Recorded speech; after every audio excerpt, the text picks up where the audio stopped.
Madayo nga adlaw Matinians, Pebrero 17, 2024, karong adlaw. Ako si Josh Eric Gelgis. Uban ni kami alang sa mga labas nga mga balita gikan sa lokal nga panggamhanan, ubos sa administrasyon ni Mayor Michelle Nakpilrabat. Ug anya ang atong mga headlines. Mati LGU nanghatag na og tig 10 kilos na bugas sa Matinians. PBBM mihatag na og 265 million pesos alang sa biktima sa shear line ug low pressure area. Balay sulod sa Mati Creek gidemolish. Driver na disgrasya tungod sa natagaw nga baka. MOA alang sa Don Camartoda gipirmahan na. Ug sa feature, kasalan ng bayan gipahigayon sa dakbayan. Kana ug uban pa sa pagbalik sa Ang Mati karon.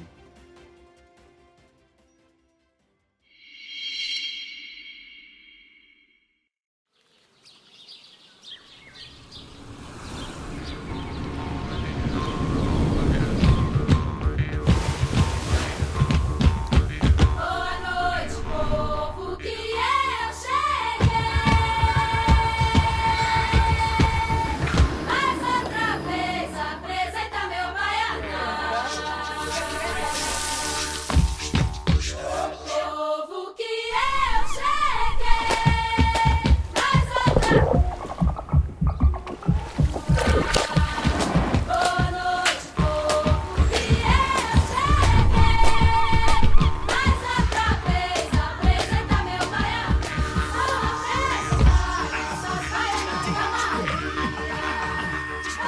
Mati is where to be. Make it Mati. Maganahay nga di.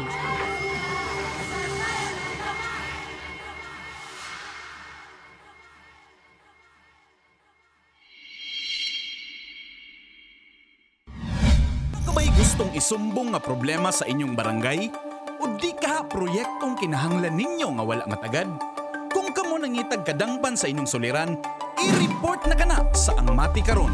Kami gadawat sa reklamo, hangyo o bisan pa man unsang mensaheng gusto ninyong madunggan sa lokal nga panggamhanan. I-report na yan. Ipadala lamang inyong mensahe hangyo ug mulo sa atong Facebook page, City of Mati LGU, aron among masibya sa Ang Mati karon. Mamahimo usab kamong magpadala sa inyong video, mahitungod sa inyong issue. I-report na yan.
Matinians, andam ka ba panahon sa kalamidad?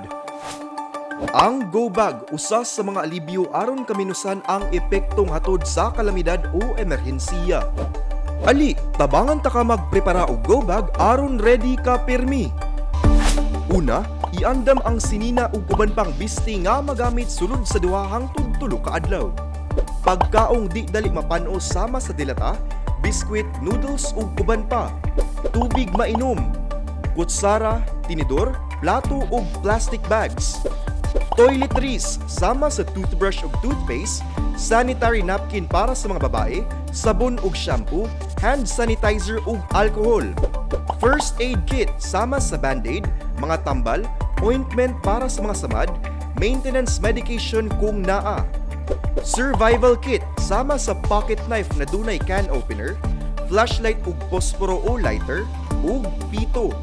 Mga gadget sama sa radyo, battery, power bank, charger ug extension cord. Human kini tanan maandam, ibutang kini sa bag na dili dali mabasa. Ang go bag ibutang sa butanganan na dali ra makita. Hinumdumi, mas luwas ang taong andam.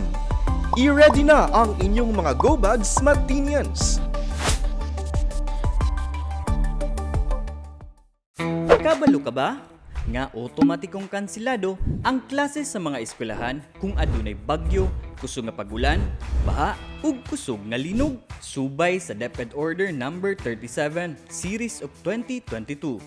Otomatikong makansela ang klase gikan preschool hangtod grade 12 kung adunay na issue na tropical cyclone wind signals. 1, 2, 3, 4 o 5 gikan sa Pag-asa o ang Philippine Atmospheric, Geophysical and Astronomical Services Administration. Gawas sa bagyo, otomatikong kanselado sab ang mga klase kung adunay gi-issue ang Pag-asa na orange o red rainfall warning. Mamahimo sab na magsuspende og klase ang lokal na panggamhanan tungod sa pagulan bisan og walay warning gikan sa Pag-asa. Samtang otomatikong makansela sab ang mga klase kung adunay flood warning gikan sa Pag-asa. Makansela o masuspende sab ang mga klase bisan og walay flood warning sa Pag-asa kung kini gimando sa lokal na panggamhanan. Sa panahon sa linog, otomatikong makansela ang mga klase kung lapas sa intensity 5 ang gideklara sa PHIVOLCS nakakusgon sa linog. Samtang mamahimong ikansela sa lokal na panggamhanan o mga school principal ang klase kung adunay linog na baba sa intensity 5 ang kakusgon. Kini nga polisiya mausab ang ginasubay sa Commission on Higher Education CONCHED. Karon, kabalo na ka! Nanghatag na ang City of Mati LGU og tig 10 kilos nga bugas sa matag pamilya dinhi sa Dakbayan sa Mati sugod kaniadtong Pebrero Gs. Si Peter Jan Buencamino sa report. 10 kilos nga bugas. Kini ang pasalig ni Mayor Michelle Nakpilrabat ngadto sa iyang programang magtanong kay MNR ni atong Pebrero 7, 2024. Gipahibalo sa mayora nga makadawat ang kada pamilya sulod sa Dakbayan og tig 10 kilos nga bugas isip ayuda sa tanang Matinians nga nasinati ang katalagman sa mga milabay nga semana. So starting Saturday, manghatag na tayo each family ng tag 10 kilo pack. Bigas lang. Bigas lang. Kaya wala na tayong panahon para mag-repack pa ng mga canned goods. Total, kaya na niyo yan. At least ang gihimo na lang natin ng tag 10 kilos. Pero ayaw, ihatid sa inyo. So, cooperations ng ating barangay health workers, ng ating social workers, ng tanan. So, relax lang mo, ayaw pagpanik, kay mahatdan mo. There's plenty for all. Kahinumduman nga ni adtong Enero 18, 2024, walay puwas nga pag-ulan ang nasinati sa Dakbayan nga dala sa shareline hinungdan sa pagbaha o pagdahili sa yuta nga miresulta sa pagbakwit sa libuan ka mga Matinians ngadto sa mga evacuation centers nga gitagana sa lokal na panggamhanan. Daling miresponde ang mga personahe sa CDRRMC o CSWDO aron maluwas ang katawhan nga nanginahanglan og hinanaling tabang ug mahatag ang mga panginahanglan nila sulod sa mga evacuation centers. Tungod sa katalagman nga nasinati dili lamang sa Dakbayan, apan lakip na sab ang tibuok probinsya sa Davao Oriental, Pebrero 2 gipailalom sa state of calamity ni Governor Nino Oy ang tibuok probinsya tungod sa kadako sa kadaot nga gidala sa shareline ngadto sa agrikultura ug infrastruktura sa tibuok probinsya. Apan wala pa nahuman ang problema nga gibilin sa shareline, musunod na sab ang through sa low pressure area kun LPA hinungdan sa pagbakwit kapin sa ismil ka mga Matinians, diin pipila ka infrastruktura ang sulod sa Dakbayan labing naapektuhan. Tungod sa nasinating katalagman sa Dakbayan, pipila ka mga residente ang personal nga nagmensahe kay Mayor Michelle resulta sa desisyon sa mayor nga matagana og budget aron makahatag og ayuda sa tanang pamilya sulod sa Dakbayan. Mayor, daghan kayong salamat sa imo ang ayuda ang ipanghatag dinhi sa among barangay. Daktay ni katabang sa matag pamilya namo. Thank you kaayo. Mga daghang salamat sir sa ayuda gikan sila ni Mayor. Dako kayo nigtabang para sa mga sir. Nga dako na ako pong pasalamat nga gihatagan og pagtagad ni Ma'am Michelle, Mayor Michelle nga ang mga katawhan nga nabiktima sa kalamidad diri sa Barangay Kulian nga dako pud nila pasalamat nga tanan ang mga katawhan nakadawat sa maong hinabang. Mukabat sa 33 milyon ang gitagaan ang budget sa lokal na pangkamahanan, diin tag 10 kilos nga bugas matag pamilya ang gipang apod-apod nga gisugdan ni adtong Pebrero 10, 2024 o gitaknang mahuman karong Pebrero 18 tuig kasamtangan. Ania ang detalye sa gipang apod-apod nga 10 kilos nga bugas sa matag barangay.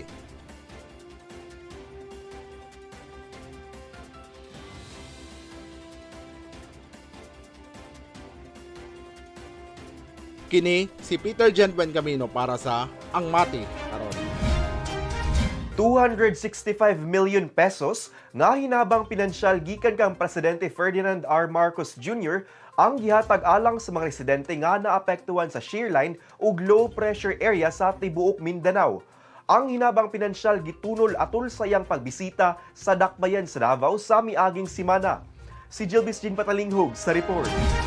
Personal nga gitunol ni Presidente Ferdinand Marcos Jr. ang financial assistance nga mobalor sa 265 million pesos alang sa mga biktima sa katalagmang hatod sa epekto sa LPA ug shear line sa mga minabayng semana.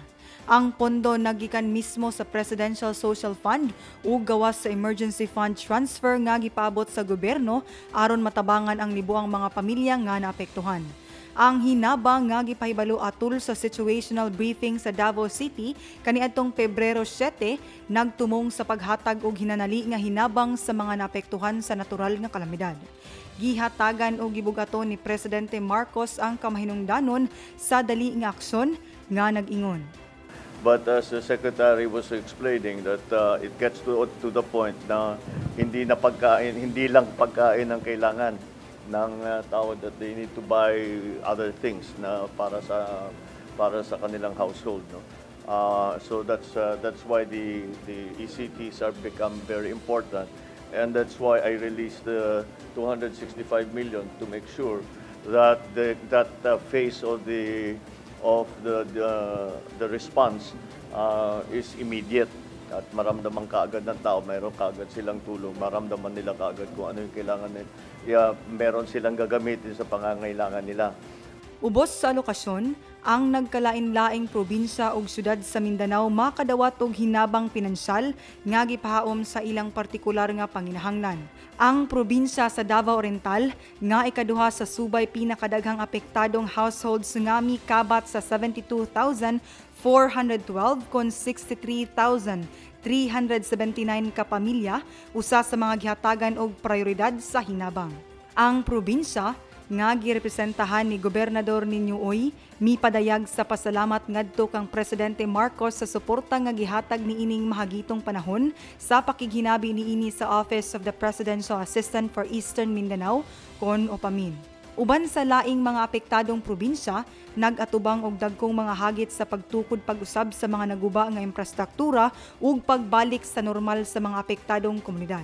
Ang probinsya ni taho og dakong kapildihan sa sektor sa agrikultura diin ang danyos moabot sa 122.50 million pesos. Bisan pa sa kalisdanan, ang mga lokal nga lider nagpabilin nga malaumon bahin sa proseso sa pagbawi nga gidasig sa suporta gikan sa nasudnon nga gobyerno. Samtang ang Davao Region nag-atubang sa resulta sa natural nga kalamidad, ang pasalig ni Presidente Marcos Jr. sa paghatag og tukma sa panahon nga tabang nagpasiugda sa dedikasyon sa gobyerno alang sa kayuhan sa mga lungsuranon niini. Kini si Jilbis Jean Patalinghog para sa Ang Mati karon. Giguba sa mga personahe sa City of Mati LGU ang usa ka boarding house nga gitukod sulod sa Mati Creek. Samtang laing balay pa nga nasulod usab sa creek ang gitakdang i-demolish sa sunod nga mga adlaw. Si Jasmine Tia sa report. Usa ka boarding house nga natukod sulod sa Mati Creek ang gidemolish kaniadtong Pebrero 7, 2024 tungod sa daghang bayolasyon. Gawas sa illegal na pagkatukod niini sulod sa Mati Creek, wala usab kini business o building permit. Matud pa sa buhatan sa Pisaw o ang Public Safety Action Office, dugay na sila naghatag og notice sa mga balay sulod sa mga creeks apan walay aksyon gikan sa mga nanag-iya niini. Napulo ang mga border sa gidemolish na balay nga temporaryong gibalhin sa CSWDO sa evacuation centers. Samtang aduna pay laing tulo ka mga balay nga illegal usab ang pagkatukod sulod gihapon sa Mati Creek, ang sunod ipang demolish sa City of Mati LGU karong semana. Ang pagpatukod og balay sulod sa usa ka creek illegal ug delikado tungod sa posibleng pag-scouring sa ilalom niini nga moresulta sa pagkahugno sa balay ilabi na kung adunay dakong baha ug kusog na paglinog. Nagpahimagno usab ang lokal na panggamhanan sa mga pamilya na nahimutang sa mga disaster-prone areas na kanunay na mag-amping ug voluntaryong mo-evacuate na sa mga panimalay. Ilabi na kung illegal ang pagkatukod niini aron na usab sa ilang kaugalingong kaluwasan ilabi na karon na panahon sa ting-ulan.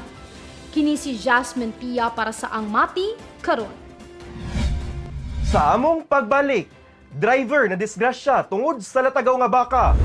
Muwa alang sa Don Camaratoda, gipirmahan na. Ug sa feature, kasalan ng bayan, gipahigayon sa dakbayan. Kana sa pagbalik sa Ang Mati Karon.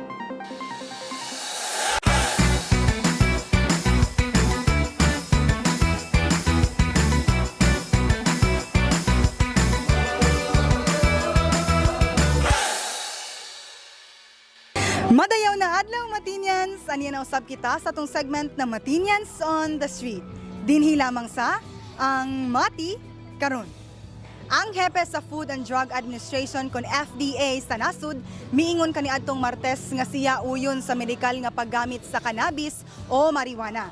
Apan gipasidan-an sa mga doktor nga ang pag-legalize sa substansya mahimong mag-expose sa mga Pilipino ngadto sa kadautan. Sa miaging semana, giaprubahan sa hiniusang panel sa House of Representatives ang usa ka consolidated bill nga nagtinguha nga mahimong legal ang medikal nga paggamit sa marijuana. Apan dili kini tangtangon sa listahan sa mga delikadong droga sa nasod. Busa, alang sa atong pangutana karong semana, pabor ka ba sa pag-legalize sa medikal nga paggamit sa marijuana diri sa Pilipinas?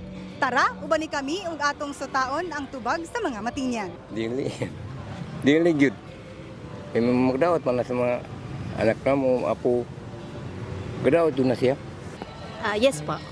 For medical use, opo. Pag too much, dili ko pabot po.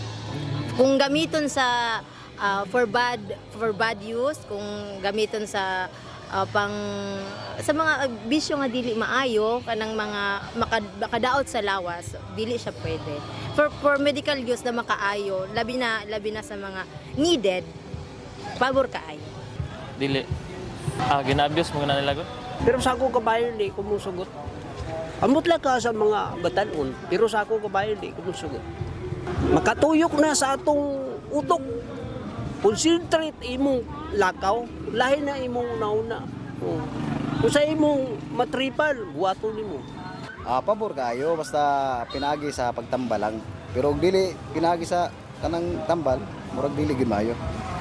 For me, okay as long as na ika-good siya sa atong community or sa people po. As what you've said na for medical use. So it's okay lang po, pero dapat dili siya i-overuse, like ginabuhat sa sa uban na ginagamit siya illegally. Hindi pwede ma-legalize ang marijuana.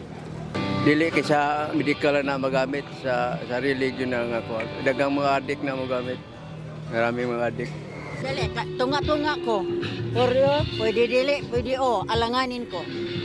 Yung anak ko. Di ako sa tunga. Kanang dili ko sigurado basin. Tungod kay hadlok manggod ang gisagulan ng ako ka alingatong marijuana. Kuan ko ba para medical use. Oo, yun.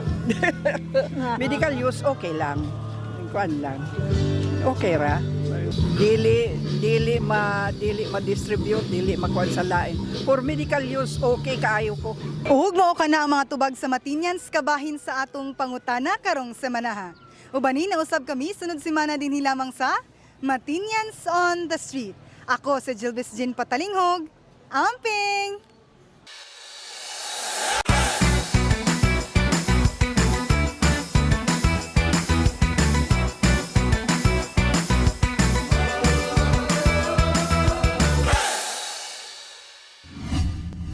Usa na usab ka driver sa motor ang nadisgrasya. Human nakabangga og naglatagaw na baka didto atbang sa Secdea Aviation sa miaging semana. Si Nash Tiguelo sa dugang detalye. Angol lang usa ka driver sa motor human kini misungag sa usa ka bakang naglatagaw sa kadalanan kagabi sa Pebrero 9. Ang disgrasya na itabo sa may Secdea Aviation, Purok 8 National Highway sa Barangay Dahican. Gila ang driver sa motor na si Asuncion Dumabok Marundan, 59 anyos, usa ka sprayer ug mangga residente sa Upper Bonaan, Barangay Don Salvador Lopez. Gidala sa Balitamballanan ug gitransfer dito sa Southern Philippine Medical Center kun SPMC sa Davao City ang driver aron matambalan ug mooperahan. Subay sa investigasyon sa kapulisan, ang driver sa motor nagbagdoy sa kadalanan sa Barangay Dahican sakay sa iyang Honda XRM 125 ug diin padulong na unta kini sa ilang balay. Sa dihang nikalit lang og tabok ang baka hinungdan nga nabangga niya kini. Ang baka gikulong na sa kwadra sa Barangay Halls Dahican aron masigurong wala nay lain pang madisgrasya. Sumala pa ni Dahican Barangay Kapitan Eric Rabat nga gilukat na sa tagiya ang baka. Yung baka nahitabo na sa Mimensi. Karon nalukat na ng tagiya ng baka na si Nicolas Iscasinas. He paid a certain amount para sa lukat. Pero ang sad lang na kanang nabanggaan ng motor, hindi yun ang baka.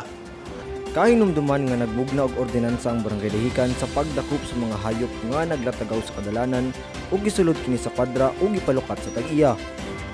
Dugang pa, nagpatuwag usab og meeting si Cap Eric ug giasoy niya na tabangan sa tagiya sa baka ang biktima. Patawag ko na lang yung mga people concerned para mag-meeting na sila. But identified naman daw yung owner ng baka na banggaan, subject for investigation dahil yung baka daw na nabanggaan ay samad sa lawas. So, pa-check ko lang.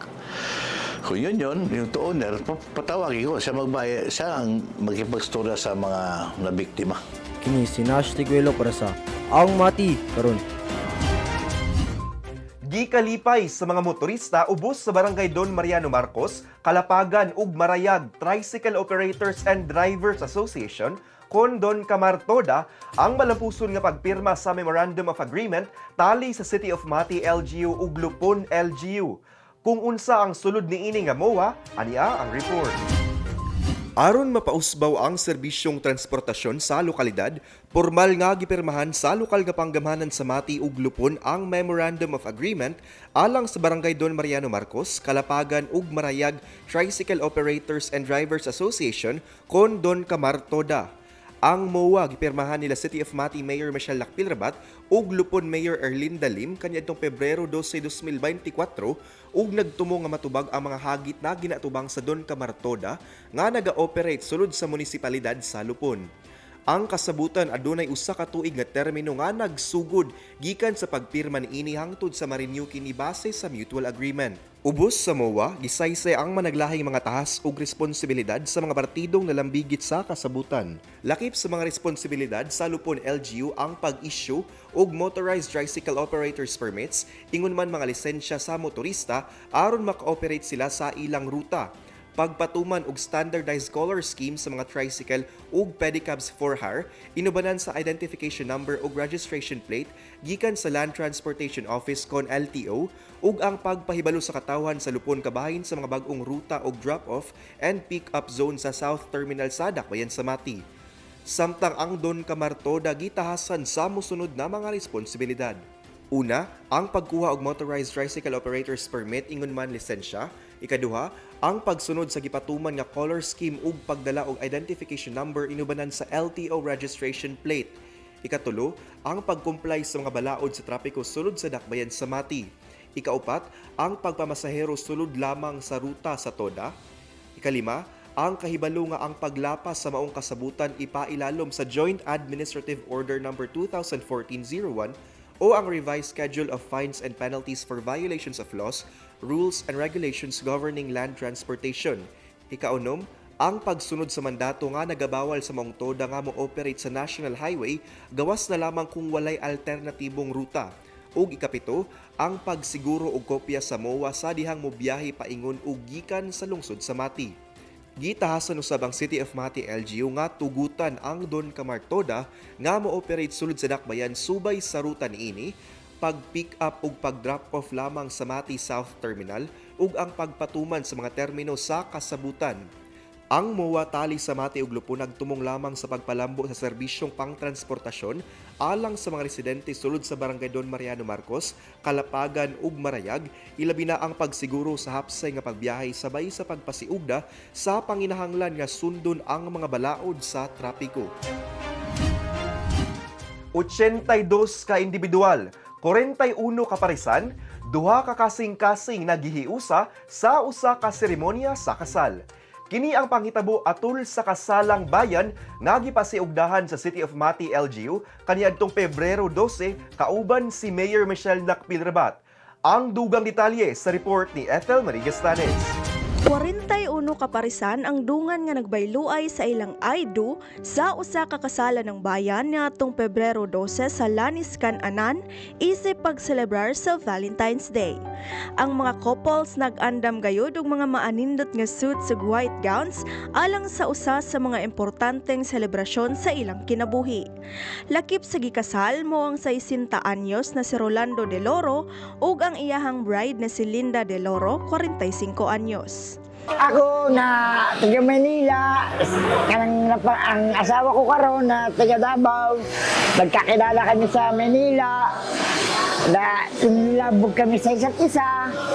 Hanggang nagkaroon kami ng mga anak na 4 kabuok. Nagmahalang kami hanggang dumating ang panahon na hirap sa buhay sa Manila. Naabot ako sa Mindanao. Nagsama kami hanggang ngayon. Ang magtiayon 28 katuig nang nag-ipon ug nabiyayaan og 4 ka anak. Matud nila na wala sila nagplano na magpakasal tungod giuna usa nila ang pagpaeskwela sa ilahang mga anak.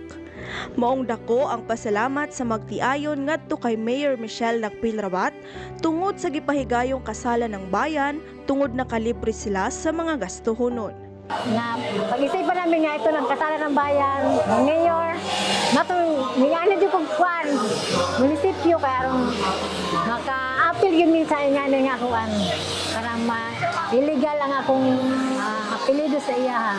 Salamat po kay Mayor. Mayor, salamat yun sa kasalan ng bayan. Napakasal ni, tungod ni ini, nga programa. Maraming salamat yun, Mayor. Gilibre sa lokal na panggamhanan ang mga magtiayon sa ilahang Sanumar, affidavit of cohabitation ug venue sa kasal. Gidugangan usab kini og aras with box, cakes ug souvenir photos. Congratulations and best wishes sa inyo. Ang may isa papayo ko lang, nagtagal naman din ang pagsasama. Piece of paper na lang karoon na nagpapatibay at nagpapatunay. So kung ano ang secret nyo at nagdugay ang pagsasama ninyo, ipatuloy. Ipatuloy na ninyo. I think ang nangibabaw sa tanan, hindi ako nagkamali, ang respeto at ang inyong trust pagsaling sa isa't isa. Congratulations sa atong mga newlywed. Kini si Ethel Marie Gastanas para sa Ang Mati Karon. Ania ang atong dengue updates ug orden dehekutibo. Apil na ang mga aktibidades sa atong halangdong Mayor Michelle Nakpilrabat karong semanaha.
Ug mao kana ang atong mga pinakauling balita gikan sa City of Mati, LGU. Ako si Josh Eric Jalgis. Ubani kami sunod semana matag Sabado diri lang sa Ang Mati karon. Atong kanunay hinumduman nga magmakusganon, magmatinabangon ug magmahigugmaon matag adlaw.